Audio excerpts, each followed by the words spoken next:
మనం అంటే సాధారణంగా అనుకుంటూ ఉంటాం. ఈ అడవుల్లో బ్రతకాల్సినోడు ఈ అడవుల్లో బ్రతుకుతాడు వీడు బ్రతకలేడురా అంటే అంటే మనం ఏదో ఇది సమాజం అడవుల్లో ఉన్నవాడిని తక్కువ అంచనా వేస్తాం కానీ అడవుల్లో ఉన్నవాడికి చాలా ప్రశాంతమైన జీవితం చాలా అండి. మనం దరిద్రమైన జీవితంలో బ్రతుకుతున్నాం. అది మెయిన్ ఇంపార్టెంట్. అది మెయిన్ ఇంపార్టెంట్.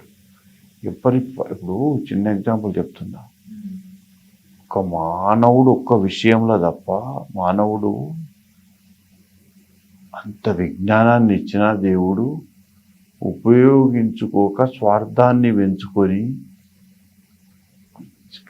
చాలా అంటే ఒక రకంగా చెప్పాలంటే కుటిలత్వం ఉంటుంది కదండి. ఈ కుటిలత్వాన్ని ప్రదర్శించుకుంటూ స్వార్థాన్ని ప్రయోగించుకుంటూ ఇప్పుడు నేను మోసం చేశానండి, నన్ను ఆయనే మోసం చేశాడు, ఇలా ఇలా ఇలా. ఇప్పుడు